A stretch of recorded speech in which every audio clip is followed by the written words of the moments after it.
पवारांची राष्ट्रवादी एनडीए सोबत जाणार असल्याची चर्चा गेल्या काही दिवसांपासून रंगलेली आहे आणि याच पार्श्वभूमीवर पावसाळी अधिवेशनामध्ये आमदारांची बैठक झाल्याची माहिती सूत्रांनी दिली आहे। जयंत पाटलांच्या नेतृत्वात झालेल्या बैठकीला रोहित पवार वगळता सर्व आमदार उपस्थित होते अशी माहिती सूत्रांनी दिली आहे। यावरूनच खासदार संजय राऊत यांनी मोठं वक्तव्य केलेलं आहे। मोदी शहांसारख्या बाह्य शक्ती पक्षांमध्ये अडचणी निर्माण करत असल्याचं राऊतांनी म्हटलेलं आहे।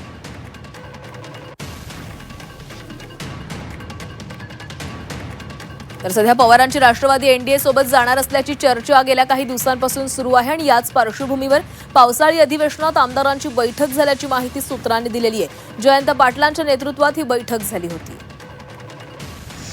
जातीय आणि धार्मिक धर्मांध शक्तींच्या बरोबर जयंतराव जातील असं त्यांच्या शत्रूंनाही वाटणार नाही आणि जयंतराव पाटलांकडे जी क्षमता आहे कामाची ते आता जे कोणी आहेत विधिमंडळात त्यांच्यापेक्षा खूप उच्च क्षमता आहे। तसं या प्रत्येक अडचणीमागे विरोधी पक्षातल्या एक बाह्य शक्ती आहे। ती बाह्य शक्ती म्हणजे मोदी शहांची।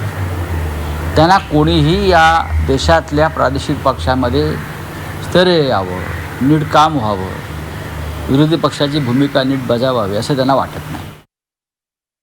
जनाब संजय राऊत हे जयंत पाटलांच्या मदतीला धावून जात आहेत, परंतु लक्षात घ्या सांगलीकरांनी त्यांचं नेतृत्व निवडलंय। तुम्ही कितीही कुणाला प्रमाणपत्र दिली तरी त्याचा काहीही फरक पडणार नाही।